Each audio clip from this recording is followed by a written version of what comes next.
दोस्तों, एक सुंदर और समृद्ध राज्य जिसका नाम सुखपुर था।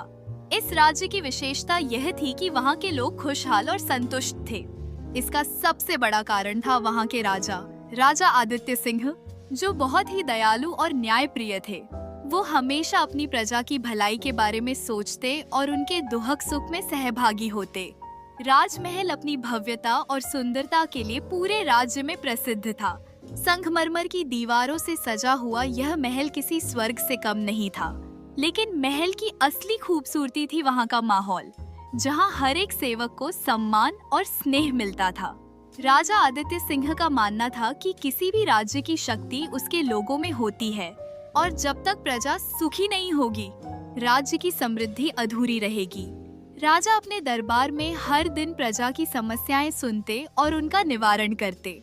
उनके पास आने वाले हर व्यक्ति को वो प्रेम से संबोधित करते और उनकी समस्याओं को गंभीरता से लेते। यही कारण था कि उनकी प्रजा भी उन्हें अपने पिता के समान मानती थी।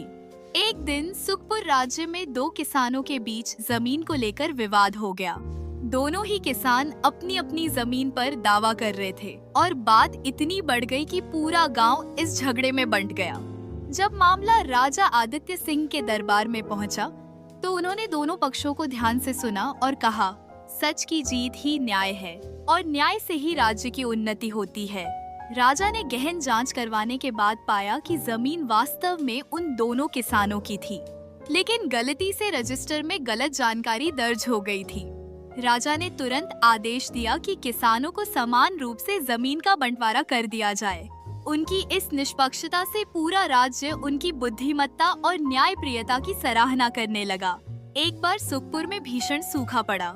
महीनों तक बारिश नहीं हुई, जिससे फसलें बर्बाद हो गईं और लोगों के लिए खाने पीने की समस्या खड़ी हो गई। जब राजा को इस बात की सूचना मिली, तो वो गहरी चिंता में पड़ गए।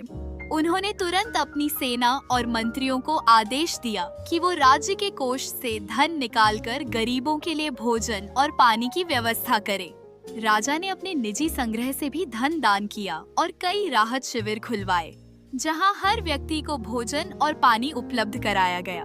उन्होंने स्वयं गांव-गांव जाकर लोगों से मुलाकात की और उनका हाल जाना। राजा की इस दरियादिली ने उनकी प्रजा के दिलों में उनके प्रति और अधिक प्रेम और सम्मान बढ़ा दिया। फिर से एक दिन सुखपुर के पड़ोसी राज्य के राजा को राजा आदित्य सिंह की लोकप्रियता से ईर्ष्या होने लगी। उन्होंने राजा की दयालुता को उनकी कमजोरी समझा और युद्ध छेड़ दिया। सुखपुर की सेना छोटी थी, लेकिन राजा आदित्य सिंह ने हिम्मत नहीं हारी। उन्होंने अपनी चतुराई और नेतृत्व क्षमता से अपनी सेना को प्रेरित किया और अंततः युद्ध में विजय प्राप्त की। इस जीत ने यह साबित कर दिया कि केवल तलवार की ताकत ही नहीं, बल्कि प्रेम और एकता से भी राज्य की रक्षा की जा सकती है।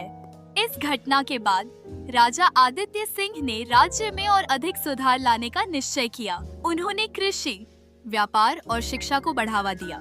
उन्होंने किसानों को नए उपकरण और तकनीकों से अवगत कराया, व्यापारियों को नए अवसर दिए और बच्चों के लिए स्कूल खुलवाए ताकि अगली पीढ़ी शिक्षित और सशक्त बन सके। जल्द ही सुखपुर राज्य पूरे देश में एक आदर्श राज्य के रूप में जाना जाने लगा, जहां राजा और प्रजा के बीच प्रेम और सम्मान का अटूट बंधन था। राजा आदित्य सिंह की कहानी हमें सिखाती है कि सच्चा राजा वही होता है जो अपनी प्रजा को परिवार की तरह मानता है। उनकी दयालुता, न्यायप्रियता और नेतृत्व ने सुखपुर को एक आदर्श राज्य बना दिया।